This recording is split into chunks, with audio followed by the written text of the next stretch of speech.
For evicting my mom from my inherited house after she trashed my stuff for my stepsister? My name is Paige, and until I was 13 my life was simple, normal, without luxuries, but happy. Dad Scott was the kind of father who turned everything into an adventure, even when money was tight. He transformed our small backyard into a magical garden with flower pots and string lights, and the living room into a blanket fort on rainy weekends.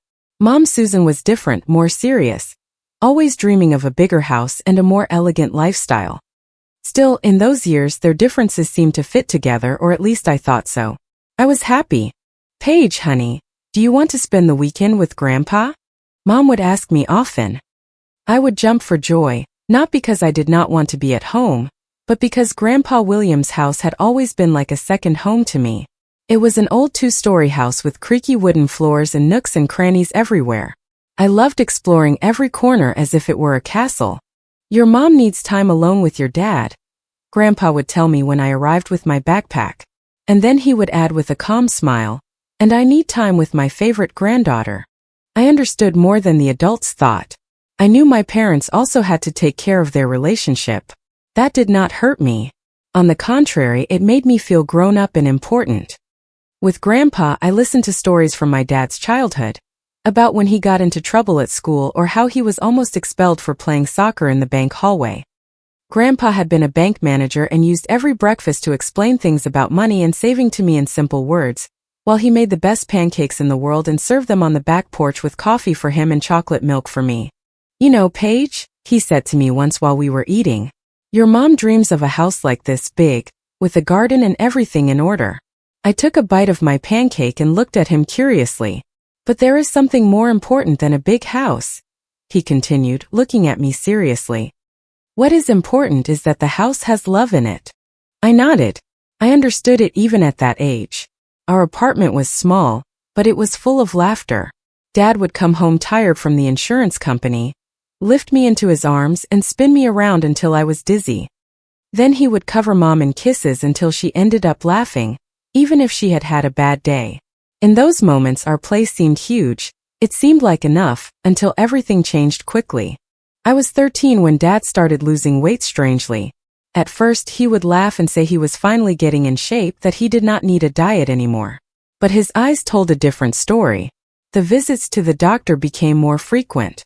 Mom's face looked increasingly worried. "It is just a rough patch," Dad would say, ruffling my hair with an already weak hand. "I am going to be fine, you will see." But he was not fine.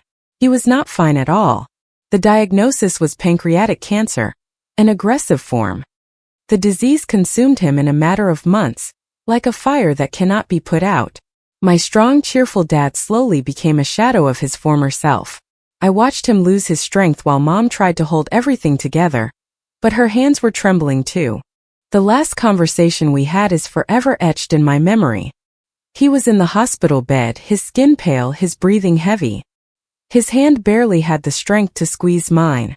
"Take care of your mom for me, princess," he whispered in a hoarse voice. "And let your grandpa guide you.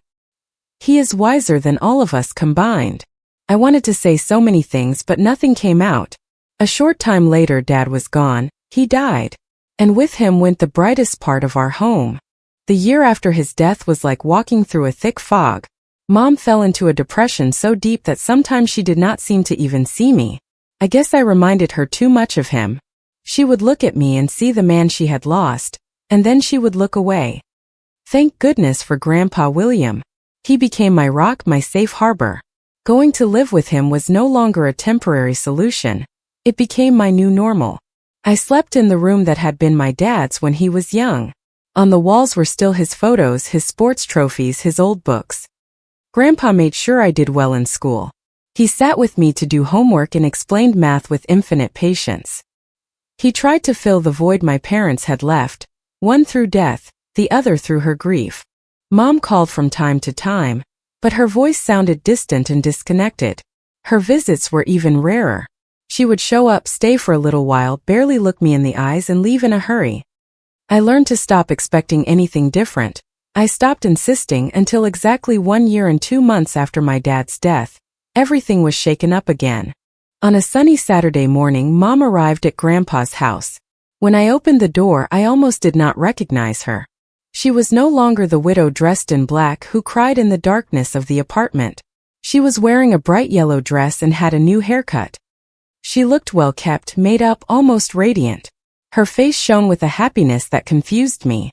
"Paige, my dear, pack your bags, you are coming home," she announced, fidgeting nervously like an excited teenager. I looked at her and then at Grandpa. He was just as surprised as I was. The drive back to the apartment was filled with her cheerful chatter. She talked about trivial things: the traffic, the weather, a new coffee shop in the neighborhood. She laughed to herself, commenting on things that had nothing to do with us. It was like sitting next to a stranger who had my mother's face. But the real surprise was waiting for us in the living room. As I entered the apartment, I saw a tall man standing by the sofa. Next to him was a girl a bit younger than me, maybe 3 years younger.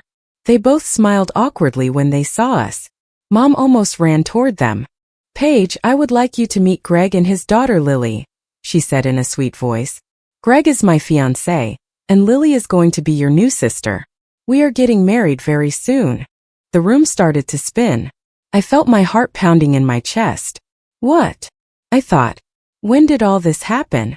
"We have been dating for a while," Mom added, waving her hand as if it were a minor detail. "I did not tell anyone because people are so envious and gossipy. It was better this way." I locked myself in my room, barely noticing that it had been redecorated. The walls were not the same. There were things that were not mine, details I did not recognize.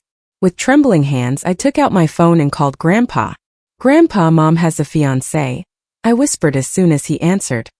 "She is getting married and nobody knew anything. There is a man here and his daughter." Grandpa arrived in less than 20 minutes. I listened to their conversation from my room with the door ajar. "Susan, how could you do this without saying anything?" Grandpa asked, his voice full of hurt. "Not even to your own daughter." "Dad, I am happy for the first time in a long time," Mom replied defensively. "I have decided to start over, to live again. Scott would have wanted that. He would not want me to stay mired in depression." There was a long, heavy silence. "I hope you are happy, Susan," Grandpa finally said in a tired voice. "Just do not forget you also have a daughter who needs you." The 3 months before the wedding were like living in a twisted reality. The apartment, which was already small, now felt like a box crammed with people and things. For people in a space designed for two. The walls practically breathed with us. But that was not the worst part. The worst part was watching how Lily took possession of my mom. "Mom, can you help me with my hair?" Lily would say in a sweet voice, as if she had been calling her that for years. And my mom would drop everything, let go of whatever she was doing with me, and run to help her. Every time I heard that word, "Mom," from Lily's mouth, something burned inside me. When Lily mentioned she loved ballet, Mom did not hesitate for a second. She enrolled her in private classes at a local studio with a recommended teacher, paid for promptly every month. I had asked for dance classes for years. The answer was always that there was no money for it. One day, Lily complained that her phone was too slow. The following week, she had the latest smartphone in her hand. When Lily wanted to change her side of the room we shared, Mom took her shopping. She bought new sheets, curtains, cushions, decorations. She spent a fortune to get everything just to her taste. "Your sister needs to feel welcome here," Mom would say. Every time I pointed out the different treatment my stepsister received, I would calmly correct her. "And I need to feel welcome too." She would just shake her head and walk away, as if I were exaggerating. The wedding day was a simple celebration in a local community hall with white tablecloths and modest flowers. Mom looked radiant in her dress, smiling for the photos, holding onto Greg's arm. I was there in my bridesmaid dress, standing off to the side. I watched her fix Lily's hair, touch up her makeup, smooth out her dress. She barely spoke a word to me. Throughout the entire ceremony and reception, Mom did not let go of Lily's hand, presenting her with pride. "This is my beautiful daughter," she repeated over and over. I felt more like a waitress than part of the family. Grandpa gave them a check as a gift. "It is $5,000, he said calmly, handing the envelope to Mom. "I hope you use it wisely." Later, near the venue's restrooms, I heard my mom's real reaction. "Seriously, Dad? A check, she said, her face red with anger and alcohol. I was counting on you giving us the house. We are a real family now. We need space. That apartment is too small for 4 people. Grandpa remained serene, though I saw the disappointment in his eyes. You are rushing things, Susan, he responded. First, the sudden engagement. Now you want the house. That house is not just a property. It is where Paige spends half of her time. Oh, I see. Now you prefer your granddaughter, Mom spat. It is not favoritism, Grandpa said firmly. It is common sense and a little bit of caution. I walked away before they saw me, but that conversation stayed with me. Mom had changed so much that I hardly recognized her anymore. In her head, she had created a new, perfect family with Lily as the star daughter and Greg as the model husband. In that picture, there did not seem to be any room for me. So I did what anyone does when they start to feel like they are in the way. I spent more and more time at Grandpa's house. There, I did not have to pretend I was happy about being replaced. The years passed. I was about to graduate from high school. Living in that apartment had become an intensive course in how to avoid arguments. I learned to speak little, to take up as little space as possible, to disappear into my room or flee to Grandpa's house. My presence in the living room was minimal. My voice barely counted. One night, during one of those family dinners where we all pretended to be a united family, I decided to speak up. There was something I could not keep inside any longer. I got accepted to the state university in the city, I said, trying to keep my voice from trembling. I want to study finance and business administration. Silence fell over the table. Heavy. Mom put down her fork. She exchanged a look with Greg, then cleared her throat. Actually, Paige, we think it would be better if you started working when you finish high school, she said slowly. College is not necessary for everyone. I looked at her, not understanding. But Dad left a fund for my studies, I replied. He organized it before he died. He always wanted me to get a degree. Mom shifted uncomfortably in her chair. About that fund, she began. Greg and I have talked a lot, and we think the most sensible thing to do is to save that money for Lily's education. It felt like a punch to the gut. I could not even breathe. Lily is very talented, you know that, Mom continued in a soft but firm voice. She is first in her class. She is going to need a good university education to reach her full potential.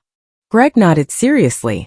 Lily has shown remarkable academic ability, he said, as if he were in a business meeting. The right thing to do is to invest where there will be the greatest return. Paige, you can work for a few years, save up, and then study if you still want to. The air in my lungs turned to ice. The college fund, the last gift my dad had prepared. They wanted to take that from me too. That money is mine, I finally said, my voice trembling with rage. Dad left it specifically for my studies. You cannot give it to Lily. Do not be selfish, Paige, Mom said, her eyes filling with the kind of tears used to inspire guilt. Lily is your sister. My stepsister, I corrected, standing up so fast the chair fell backward. And that money is the last thing I have left of my dad. You have already given her everything else. My room, your attention, your love. But not this. I will not let you have this. How dare you? Mom shouted, now crying for real or maybe just pretending. It did not matter. After everything we have done for you. What about what I need? I shot back, my throat burning. What about what Dad wanted for me? The argument ended with slammed doors and crying. Most of the tears were hers. According to Mom, I was the bad guy, the ungrateful one. From that night on, the atmosphere in the apartment became even more hostile. No one spoke to me unless it was strictly necessary. Lily would mock me with her eyes when we passed in the hallway. Greg ignored me as if I did not even exist. On graduation day, I was not surprised to see only one person in the audience. Grandpa applauded so loudly it sounded like 4 people shouting my name. His proud smile was worth more than any family photo we would never have. That same afternoon, I packed everything I owned into 3 cardboard boxes and my old suitcase. Grandpa helped me carry the things down to the car. Your room is always ready for you, my girl, he told me as we drove back to his house. It always has been, and it always will be. I did not look back as we drove away from the building. There was nothing left there for me. University life was my escape. I threw myself completely into my studies. I wanted to make my dad and grandpa proud. The business and finance subjects fascinated me. I discovered that I understood numbers with ease. Every night I would call Grandpa. I would tell him what I had learned that day. "Explain that thing about derivatives to me again," he would ask, even though he knew perfectly well what I was talking about. "I love hearing you explain it." But as the semesters went on, I started to notice changes in his voice. He got tired more quickly. Sometimes he would fall silent in the middle of a sentence. During visits to the house, I would catch him rubbing his chest or getting up with difficulty.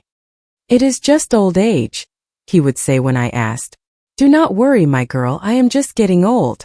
But I was very worried. I started calling him twice a day instead of once. I went to see him almost every weekend, not just on holidays. We would sit in the kitchen, drink tea, and talk about everything and nothing. Sometimes I would find him looking at me with such a deep affection that a lump would form in my throat.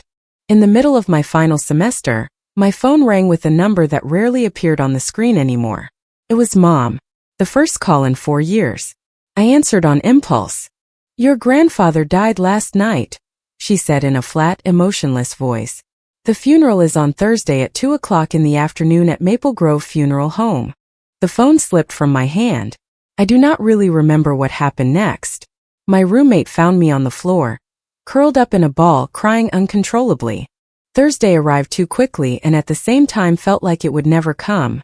The funeral home was just as Grandpa would have chosen it. Simple, without extravagance, but with thoughtful details. Large windows that let in the light, white flowers, a respectful silence. I arrived early in a black dress that felt tight on my chest. Everything bothered me.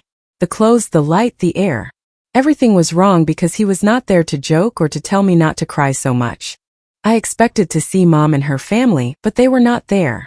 Instead, the person organizing everything was Mr. Thompson, a friend of Grandpa's from his days at the bank. "They are going to be a little late," he told me when I asked about them. "Your mom called to let us know." The service was beautiful. People from all eras of Grandpa's life got up to share anecdotes about his generosity, his honesty, his sense of humor. I sat in the front row, alone with my grief, listening to every word as if it were another farewell. Halfway through the service, I heard the back door open. Mom entered with Greg and Lily, all dressed in black, perfectly coordinated. They sat in the last row. Mom did not even look forward. Her face displayed an impeccable mourning, but her eyes scanned the room, calculating everything. I turned back to the front. My tears changed flavor. It was not just sadness anymore. It was sadness mixed with rage. After the service, I drove to Grandpa's house. My house for the last few years, my true home. When I arrived, I froze. On the front lawn, black trash bags were piled up carelessly, some of them torn. Spilling out of the torn bags were my things. Clothes, books, photo albums. Parts of my life scattered on the grass. With trembling hands, I tried to open the door. The key would not turn. The lock had been changed. I was still standing there, the useless key in my hand, when the door opened from the inside. Mom appeared in the doorway. She was wearing the same black dress from the funeral, but her expression was no longer one of sadness. It was one of triumph. "Good, you are here to pick up your things," she said, as if she were doing me a favor. "This is my house now. Dad is finally gone, and since I am his only daughter, I am the rightful heir. I have already changed the locks. We are moving in tonight." I looked at her, unable to believe what I was hearing. "You could not even wait until after the funeral," I managed to say. "These are my things. This is my home." "No, it is my home now," she cut me off. "And you had better take everything quickly, or I will throw it in the trash. I need space for Lily's things. She is taking your room. She has always wanted a bigger bedroom." I felt like there was nothing left inside me. No strength to argue. I gathered my things from the grass, the photos of Grandpa and my dad that the wind had scattered. I stuffed them as best I could into the torn bags. Mom stood in the doorway the whole time, watching me like a security guard, making sure I did not take anything that was not mine. The drive back to my university dorm was a blur. I cried for most of the way. My roommate helped me carry the bags up without asking questions. I guess she knew that any words would break along with me. A week later, I received a call from an unknown number. Miss Paige Thompson, a formal voice said. This is Attorney David Reynolds from the law firm Reynolds and Associates. I am your grandfather's estate attorney. We need you to come in for the reading of his will. Would Thursday at 10 in the morning be convenient for you? I accepted, not really knowing why. Mom had already made it clear that, according to her, everything belonged to her. I was not expecting anything. When I arrived at the attorney's office, Mom, Greg, and Lily were already seated in leather chairs as if they owned the place. Lily was examining her nails. Greg was checking his phone. Mom shot me a cold look. What are you doing here? She asked loudly, shamelessly, so everyone could hear. This has nothing to do with you. We are dealing with family matters. Attorney Reynolds adjusted his glasses and cleared his throat, calling for silence. He opened a folder with several documents. I, William Thompson, being of sound mind and body, declare this to be my last will and testament. He began to read in a formal tone. Mom was already smiling confidently, as if she were just waiting for her turn to sign. That smile froze when the attorney continued.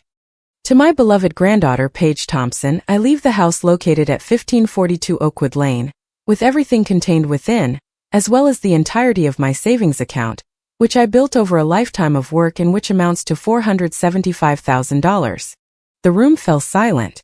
You could not even hear the ceiling fan. This cannot be. Mom exploded, breaking the silence.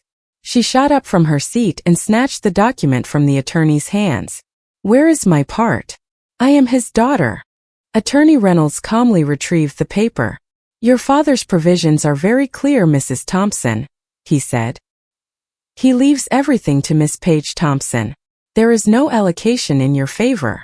That is impossible. Mom shouted, her face flushed. She manipulated him. She poisoned him against me. I am going to sue. I am going to contest this will. The will is in order and very solid, the attorney replied without losing his composure. It was signed and notarized 6 months ago with 2 witnesses and a medical certificate confirming that your father was of sound mind. Any attempt to contest it will be costly and have a low probability of success. Suddenly Mom's face changed. The rage transformed into quick tears. She turned to me, her voice sweet. Paige, my dear, please, she said, moving a little closer. We already gave up the apartment. We moved everything out yesterday. We have nowhere to go. You cannot leave us on the street. We are family. I stood up, holding the folder the attorney had just given me. Inside were the deed to the house, the savings account papers, everything in my name. Family? I asked quietly. Like when you threw my things on the lawn before Grandpa was even buried. Like when you wanted to take the college fund my dad left for me. Like these last 4 years when you barely spoke a word to me. That was different, she murmured, crying. We were going through a lot. Family makes sacrifices. You should make a sacrifice too. No, I said this time firmly. That is your problem, not mine. I suggest you start looking for an apartment. I walked out of the attorney's office without looking back. Mom kept calling my name in that sweet voice that no longer fooled me. I just clutched the folder tighter. I drove straight to the house on Oakwood Lane. Now legally my house. I tried to open the door and of course the key did not work. I called a locksmith and explained the situation. When he arrived, I showed him the freshly notarized papers. I am the legal owner of this house, I told him, showing him the deed. I need you to open it and change all the locks. Only I should have the new keys. While he worked, I started gathering all of Mom's, Greg's, and Lily's things, the clothes they had already hung in the closets, the toiletries they had left on the sinks, the posters Lily had already put up in what had been my room. I filled trash bags one by one. I did not throw anything away. I just packed it up like they had done to me. When the locksmith finished and gave me the new keys, I dragged the bags to the porch and arranged them neatly in front of the door. I could not help but notice how symmetrical it all was. A few days ago my things were outside, now it was theirs. At dusk, I heard the sound of Mom's car pulling into the driveway. I peeked through the living room window, from the very spot where Grandpa used to read the newspaper in the mornings. I watched them get out, watched them freeze when they saw the bags. What is this? Mom yelled. Her voice was audible even through the closed windows. These are our things. All our things are outside. I opened the door and stood in the doorway as they came up the porch steps. Mom's face was red with fury. Greg had a bitter expression. Lily was already crying dramatically. How dare you? Mom bellowed. We live here now. You cannot do this to us. Actually, I can, I replied without moving from the doorway. This is legally and legitimately my house. You need to take your things and leave. We have nowhere to go. Lily sobbed. You will regret this. You should have thought about that before you gave up your apartment, I responded in a cold tone. It is not my problem. Mom tried to push me to get into the house. I stood my ground and did not budge. Move, Paige. This is ridiculous, she screamed. This is my father's house. No. It is my house now, I said slowly. And if you do not leave immediately with your things, I am going to call the police and report you for trespassing on private property. After that, anything left here is going straight to the trash. I took my phone out of my pocket. You decide, I added. Just like you decided to throw my things out a few days ago. Remember? The next few minutes were filled with insults and threats. As they loaded the bags into the car, Mom alternated between crying and screaming that it was all unfair.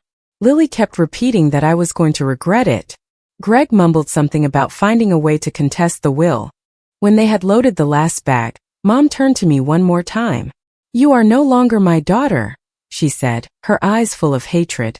Your father would be ashamed of you. I smiled sadly. No, Mom, I replied. Dad would be proud that I finally stood up for myself. I watched them get in the car and drive away until they turned the corner. The sound of the engine faded down the street. I locked the door. For the first time, the house was truly quiet. 6 months have passed since then. I am in my last semester of university and about to graduate with honors. The house is now rented to a very kind young family. The monthly rent goes into my account and helps me save just as Grandpa would have wanted. The first night I stayed alone in the house, after everything, I found the safe in the study. Inside was a letter with my name on it. My dearest Paige, it began. If you are reading this, it is because you have already had to face your mother's reaction to the will. I am sorry to have put you in that situation. But I know Susan all too well, and I knew what she would try to do. You have your father's integrity and my head for business. Use both wisely. The house is yours. Do with it what you think is best. I only ask one thing of you. That you keep the family photos in the attic. There are memories worth preserving, even when they hurt. I put the letter back in the safe and kept my promise. I am focused on my future. I am learning to let go of the past, but not to forget what it taught me. Sometimes family is not the people you are born with. It is the people who believe in you, who protect you, who let you grow. Mom, Greg, and Lily are still living somewhere in the city. I know they eventually found another apartment.